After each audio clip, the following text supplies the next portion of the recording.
বাংলাদেশের শত বছরের ইতিহাস হলো এদেশের 95% মানুষ হানাফি মাযহাবের অনুসরণ করে থাকে। বিভিন্ন মতের মানুষ রয়েছে, কিন্তু 95% মানুষ হানাফি মাযহাবের অনুসারী। বিভিন্ন দলে বিভক্ত আছে, ওলামাদের মাঝেও বিভিন্ন দল রয়েছে, কেউ সুন্নি, কেউ দেওবন্দি, কেউ চরমনাই, তাবলিগ, বিভিন্নভাবে মানুষের সেক্টরে বিভক্ত রয়েছে। কিন্তু একটা জায়গায় এসে সবাই একতাবদ্ধ, সেটা হচ্ছে মাযহাবগত দিক থেকে মানুষ ইমামে আজম আবু হানিফা রাহিমাহুল্লাহর মাসলাক গ্রহণ করে, অর্থাৎ হানাফি মাযহাবের অনুসরণ সবাই করে থাকে। এত বিপুল সংখ্যক মানুষের মতকে উপেক্ষা করে এমন একজনকে ধর্ম প্রতিমন্ত্রী করা হচ্ছে, যিনি মূলত এই হানাফি মাযহাবকে দিল থেকে ধারণ করেন না। তাহলে তিনি ধর্মমন্ত্রী হয়ে ইখলাসের সাথে কিভাবে কাজ করবেন?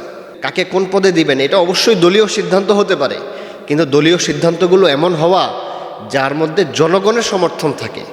জনগণের সমর্থনের বাইরে গিয়ে যদি দলীয় সিদ্ধান্ত বাস্তবায়িত হয়, তাহলে একসময় এইটা ক্ষোভে পরিণত হবে, মানুষ এটার বিরুদ্ধে একসময় ফুঁসে উঠবে।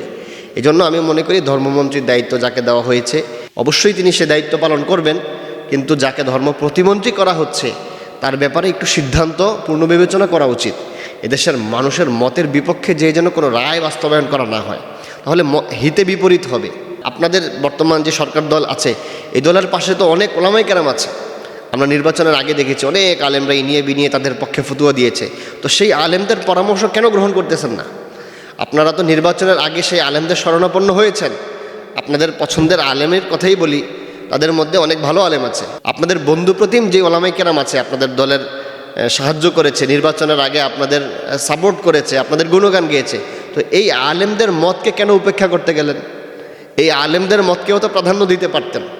বাহিরের কথা বাদই দিলাম, বিরোধী দলের যেসব আলেম আছে এদের কথা একেবারে বাদ, আমাদের কথা তো হিসাবেই নেই।